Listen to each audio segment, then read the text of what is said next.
Good morning, everyone. Before we dive into the heart of today's message, I want to set a clear intention. This isn't just about motivation, it's about mechanisms. Because if you understand the mechanism, you can control the outcome. Today, I'm going to share 5 daily habits that, when practiced consistently, will quite literally rewire your brain and change the trajectory of your life in 30 days. This isn't theory. This is rooted in behavioral science, neuroscience, and thousands of hours of observed human performance. Each of these habits is small enough to do without overwhelming your system, but powerful enough to trigger what we call compounding adaptation, tiny shifts that build day by day into massive personal transformation. Waking up early and exposing yourself to natural sunlight within the first 30 minutes of your day is not just a lifestyle hack, it's a neurological and physiological trigger that sets the tone for your entire day. The human brain, particularly the suprachiasmatic nucleus located in the hypothalamus, is deeply attuned to natural light.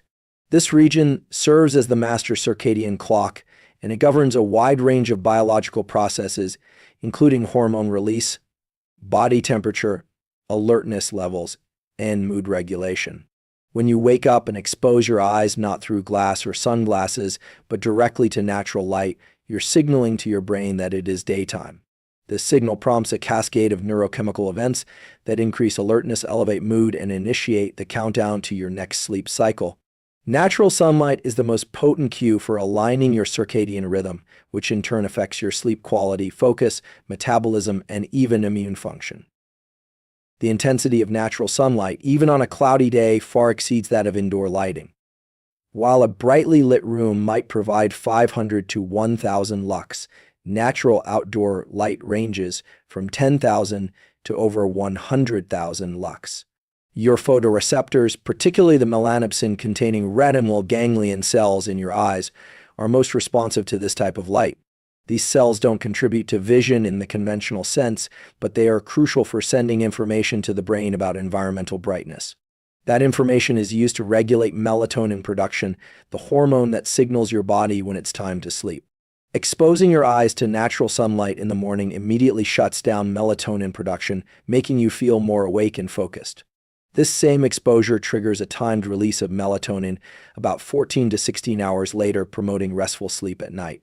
So, a good night's sleep doesn't start at bedtime, it starts first thing in the morning with light. In addition to regulating sleep and wake cycles, morning sunlight exposure has a direct effect on the production of dopamine and serotonin, neurotransmitters associated with mood, motivation, and focus. Dopamine is particularly important when we talk about sustained motivation and goal-directed behavior. When you get that morning light exposure, dopamine levels rise in areas of the brain such as the striatum and prefrontal cortex. This is not just about feeling good, it's about feeling driven. People who consistently expose themselves to morning sunlight tend to have lower levels of depression, improved cognitive function, and greater emotional resilience. In fact, one of the most effective non-pharmaceutical interventions for seasonal affective disorder and mild to moderate depression is daily light exposure early in the day. And the best part is, it's free, natural, and widely available. The consistency of the practice is just as important as the act itself. By building this habit into your daily routine, you're not just improving your morning, you're training your brain to anticipate energy and productivity at a specific time of day. This is how habits become automatic through repeated association and predictable reward. When your brain knows that waking up and getting sunlight means you'll feel more alert, have more mental clarity, and be in a better mood, it begins to crave the process.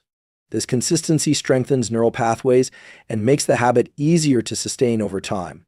That's neuroplasticity in action, the brain's ability to adapt and rewire itself based on your behavior. It's also worth considering how this habit serves as an anchor for other healthy behaviors. When you wake up early and get outside, you're more likely to move your body, avoid doom scrolling through your phone, and eat a more structured breakfast. These secondary effects compound quickly. Within a week, you might find yourself going to bed earlier, feeling more focused during the day, and experiencing a sense of internal rhythm that makes you feel aligned rather than chaotic. Your stress hormones, like cortisol, also follow a diurnal cycle. So first thing in the morning ensures that your cortisol levels rise and fall in a healthy pattern. This matters because cortisol is not just a stress hormone, it plays a vital role in energy regulation, immune response, and metabolic function. A healthy cortisol spike in the morning, triggered by light exposure, means less likelihood of crashing in the afternoon or waking up groggy and unmotivated. This practice also influences your body temperature rhythm, another internal clock that regulates alertness and performance. Body temperature starts to rise in the early morning hours and peaks in the afternoon. When you expose yourself to light in the early part of that rise, you accelerate and stabilize that curve. This means greater physical coordination, sharper mental acuity, and better exercise performance later in the day. Everything from your reaction time to your ability to perform complex cognitive tasks is enhanced when your circadian biology is working in sync with the natural light-dark cycle. You become more efficient, less reactive, and more present in your day-to-day life. Practicing 5 to 10 minutes of daily stillness or meditation may appear simple on the surface, but it activates some of the most powerful networks in the human brain and body. In a world dominated by constant input, where our attention is fragmented by notifications, demands, and digital overstimulation, the capacity to be still is more than a break, it's a recalibration of the nervous system.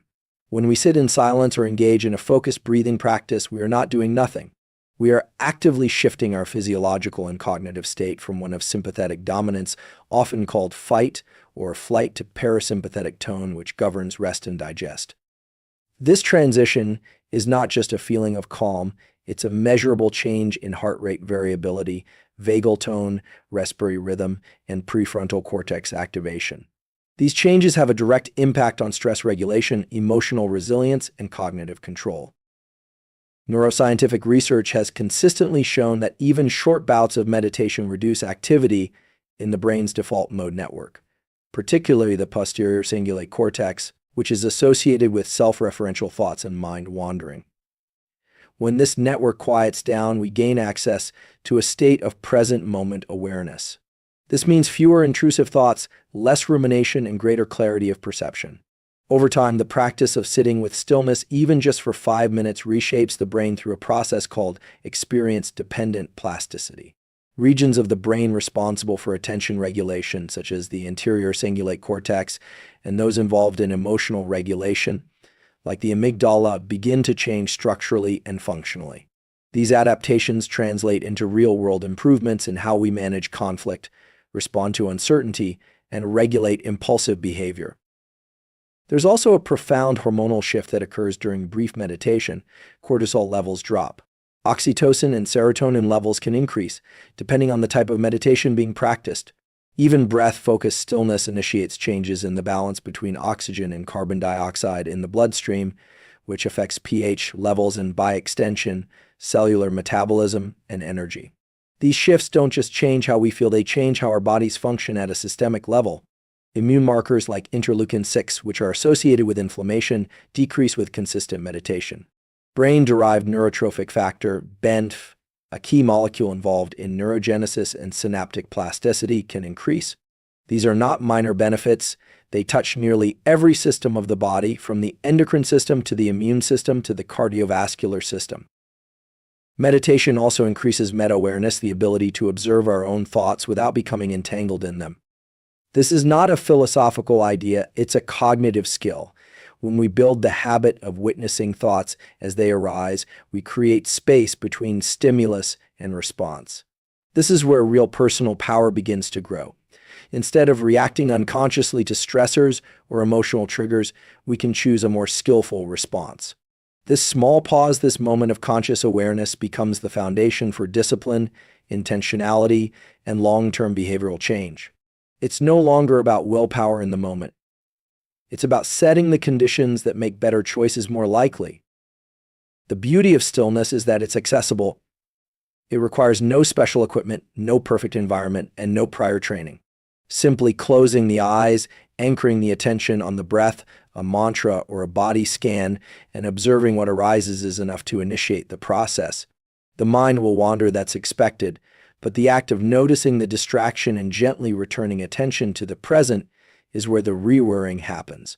Each time you bring yourself back to the now, you're reinforcing neural pathways of focus, awareness, and emotional regulation. This is mental training in its most refined form. Over days and weeks, the cumulative effect is enhanced clarity, reduced baseline anxiety, and greater emotional range. For those who resist the idea of meditation because it feels unproductive, it's worth noting that some of the most productive individuals across disciplines, from elite athletes to creative professionals to military leaders, incorporate stillness into their daily routines. The reason is simple: the mind, like the body, performs best when it's allowed intervals of recovery. Stillness is not the absence of activity, it is a deliberate recovery phase that enhances all future activity. Just as muscles grow not during the workout but in the recovery afterward, the mind strengthens during these windows of intentional rest. It's also important to consider that stillness doesn't mean a lack of intensity. In fact, sitting in silence and observing your thoughts, emotions, and physical sensations can be a highly active internal process. It requires concentration, discipline, and a willingness to face whatever arises without flinching. This builds what neuroscientist Dr. Judson Brewer calls awareness over avoidance, a quality that allows us to remain present even when discomfort surfaces. Over time, this strengthens psychological flexibility, a trait linked to reduced anxiety, improved performance under pressure, and greater overall well-being. When practiced daily, this short period of stillness becomes a core stability point from which the rest of the day can unfold with greater coherence and control.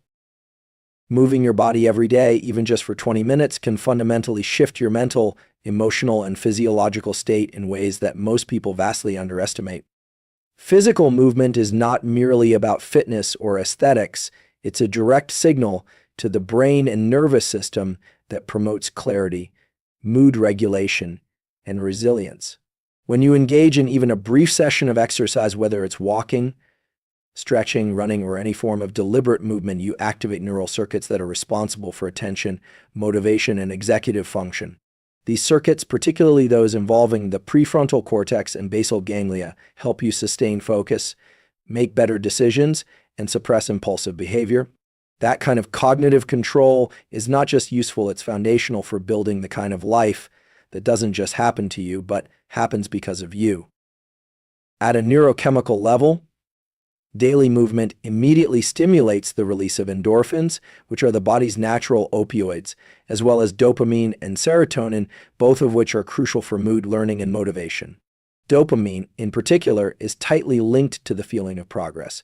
When you move your body, especially in a way that challenges you, you create a sense of forward momentum, not just physically, but psychologically.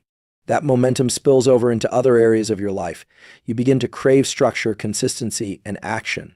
This is why people who engage in regular movement often report feeling more productive and more emotionally balanced, even when the movement is minimal. It's not the intensity that matters most, it's the regularity. The nervous system loves patterns, and daily movement is one of the fastest ways to regulate it. From a stress management perspective, physical activity provides an outlet for the excess energy that accumulates through mental tension and emotional load. When you're sedentary, that energy has nowhere to go. It builds in the body as muscle tension, shallow breathing, increased heart rate, and restlessness. But when you move, you discharge that energy in a way that recalibrates your physiological baseline. The autonomic nervous system rebalances. Cortisol and adrenaline levels drop, heart rate variability improves, which is a marker of a well-regulated nervous system. Even your respiration rate and depth become more efficient, creating a greater sense of calm and control. It's not just about feeling better, it's about being more regulated, which means you're better equipped to face challenges, make decisions, and maintain perspective. One of the most underestimated aspects of daily movement is its impact on neuroplasticity, the brain's ability to adapt and rewire itself. Exercise increases the production of brain-derived neurotrophic factor, or BENF, a protein that acts like fertilizer for the brain. BENF supports the growth of new neurons, strengthens existing connections, and enhances communication between brain cells. In practical terms, this means that people who move regularly think more clearly, retain information better, and are more capable of adapting to change. This is not about becoming a marathon runner or gym fanatic. This is about creating a sustainable, consistent relationship with movement that tells your brain every day that growth is happening and that you are not stuck. There is also a powerful hormonal component. Movement improves insulin sensitivity, regulates appetite hormones like ghrelin and leptin, and supports healthy testosterone and estrogen balance. These hormones don't just affect body composition, they influence energy, mood, libido, and overall vitality. When your body is hormonally balanced, you don't just feel more alive, you become more resilient to stress and more capable of sustained effort. You begin to operate from a physiological foundation that supports your goals rather than sabotaging them. And when your body is in sync, your mind follows. You start experiencing greater consistency in your emotional responses, less reactivity, and more presence. The compounding effects of daily movement also bleed into behavior and identity. When you move every day, even when you don't feel like it, you reinforce the belief that you are someone who shows up for themselves. That identity shift from someone who struggles with consistency to someone who moves no matter what is a powerful foundation for building other habits. You begin to trust yourself more. That trust creates psychological momentum. It becomes easier to eat better, sleep better, and stay away from distractions because you're already reinforcing self-discipline and follow-through on a daily basis. Your sense of agency grows. You begin to see yourself as the kind of person who takes responsibility for their state of being, rather than being a passive recipient of whatever the day throws at you. There is also an emotional release that happens through movement that cannot be replicated in any other way. Emotions live in the body as much as they do in the mind. Moving your body is a way of metabolizing stored tension, trauma, and suppressed energy that words or thoughts alone cannot reach. Even something as simple as a walk can trigger insights, emotional breakthroughs, and creative solutions because you're engaging the bilateral movement of the body, which also stimulates communication between the two hemispheres of the brain. This integration is crucial for emotional processing and problem solving. You don't need a gym or a program. You need a commitment to honoring your biology every day through the basic, powerful act of moving your body with intention and presence. Replacing reactivity with intentional planning is one of the most transformative shifts a person can make in their daily life. Reactivity is the default mode of most modern existence. It's the brain's way of conserving energy by relying on habitual patterns, emotional impulses, and external stimuli to drive behavior. In this mode, we're not truly choosing our actions, we're responding to whatever is loudest, most urgent, or most emotionally charged in the moment. This constant state of reaction places a heavy burden on the nervous system, drains cognitive resources, and leaves little room for clarity, creativity, or long-term thinking. Intentional planning, on the other hand, is a proactive process that engages the prefrontal cortex, the part of the brain responsible for executive function, impulse control, and goal setting. It allows us to step out of survival mode and into strategic action. The shift from reactive to intentional doesn't just change what you do, it fundamentally alters how you experience time, control, and purpose. Intentional planning creates a psychological framework that provides structure and direction in the face of complexity. Without a plan, the brain constantly scans for what to do next, often defaulting to easy or emotionally satisfying options like checking a phone, responding to messages, or procrastinating on high-value tasks. When we take even 10 minutes each morning or the night before to clarify our top priorities, define our objectives, and visualize our ideal day, we reduce the cognitive load on the brain. This frees up mental bandwidth for deeper work and higher quality decisions. It's a form of cognitive offloading that turns abstract stress into actionable steps. Planning doesn't eliminate uncertainty, but it gives us a stable anchor within it. One of the most powerful aspects of intentional planning is the way it creates temporal awareness. It teaches the brain to think in terms of blocks, sequences, and outcomes rather than isolated moments of effort. This is a fundamental shift in cognition. Instead of asking, "What do I feel like doing right now?" the brain begins to ask, "What's the next best action to support my goal?"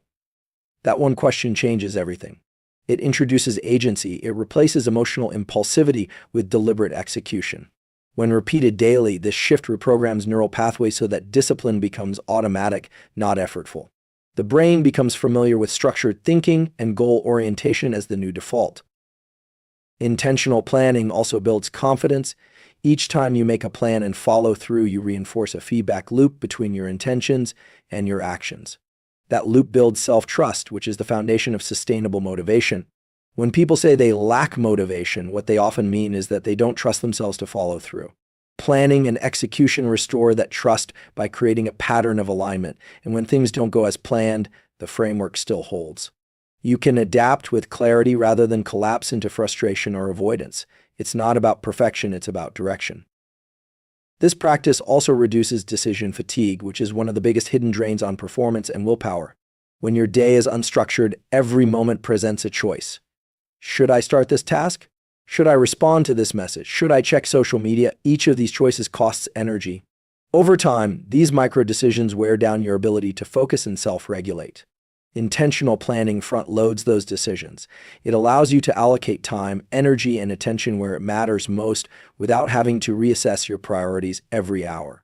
That clarity allows for deeper work, greater creativity, and higher emotional regulation because you're no longer burning mental energy on low-value choices. Planning is also a critical tool for emotional regulation. When you're clear on your goals and routines, external events are less likely to hijack your attention. The brain, when given a structure, becomes less vulnerable to anxiety and distraction. You create psychological safety through consistency. Knowing what you're doing and why you're doing it creates a calm inner environment, even when the external environment is unpredictable. This state of groundedness gives you the capacity to respond to life rather than react to it. And that distinction between response and reaction is one of the hallmarks of mental mastery. Intentional planning doesn't mean scripting every moment or eliminating spontaneity. It means having a clearly defined framework that aligns your behavior with your values. It means designing your time with intention rather than defaulting to convenience. This design process becomes a ritual that reconnects you with your deeper motivations. It's an act of self-respect, signaling to your brain and body that your time matters and that your goals deserve conscious effort. It also elevates your standards when you operate from a plan. You become less tolerant of distraction, more discerning with commitments, and more mindful of your energy. The structure becomes a filter through which decisions are made more wisely and time is protected more fiercely. One of the most liberating aspects of replacing reactivity with intentional planning is the way it expands your perception of time. People often say they don't have enough time, but what they usually lack is clarity about how their time is being used. A well-structured plan reveals just how much time is available when it's not being fragmented by distractions or reactive behavior. This insight can be both humbling and empowering. It forces you to confront the invisible leaks in your day, scrolling, switching tasks, responding to non-urgent requests, and invites you to reclaim that time with purpose. Getting sunlight exposure early in the day is one of the most foundational, yet often overlooked, habits that can radically optimize your mental clarity, hormonal balance, and sleep quality. The human body and brain are deeply synchronized with the natural rhythms of the environment through a system called the circadian rhythm. This rhythm governs nearly every process in your body: your energy levels, your alertness, your metabolism, your immune function, and your sleep-wake cycles. At the center of this system is a structure in the brain called the suprachiasmatic nucleus, located in the hypothalamus. This structure acts as your master clock, but it doesn't keep time on its own. It needs external cues, called Zeitgebers, to stay synchronized. And the most powerful Zeitgeber by far is natural light, particularly the kind of full-spectrum light present in the first few hours of the morning. When you step outside and allow natural light to hit your eyes without sunglasses, not through a window, and ideally within 30 to 60 minutes of waking, you send a powerful signal to the master clock in your brain that it's time to be alert, focused, and active. This signal kickstarts a cascade of neurochemical events. First, it triggers a rise in cortisol, which in this context is not about stress but about energy and readiness. Cortisol released early in the day is what helps you feel awake, sharp, and capable of movement and focus. Unlike cortisol spikes later in the day, which can be disruptive, this early morning peak is essential for mental clarity, immune function, and overall vitality. In parallel, early light exposure increases dopamine production in brain regions like the retina and the ventral tegmental area. Dopamine is the neurotransmitter most associated with motivation, mood, and reward-based learning. When you get that morning light, you're literally turning on the systems that govern your ability to stay engaged with tasks, feel good about your progress, and maintain long-term motivation. This is not a small shift, it's a biological foundation that supports nearly every other habit you try to build. Without proper light cues, your brain's dopamine baseline begins to drop, and this manifests as decreased motivation, poor focus, and even a tendency toward addictive behaviors as the brain seeks out artificial sources of stimulation. From a sleep perspective, the benefits of morning sunlight are just as profound. The moment light hits those specialized melanopsin-containing cells in the eye, a timer starts in your brain roughly 14 to 16 hours later. Your body will begin releasing melatonin, the hormone that makes you feel sleepy and allows for deep, restorative sleep. This means that your ability to fall asleep at night and the quality of that sleep are directly linked to whether or not you received adequate light exposure in the morning. People who struggle with insomnia, fragmented sleep, or daytime fatigue often miss this critical step. They may be indoors all morning or exposed to artificial light that simply doesn't carry the same intensity or spectrum as natural sunlight.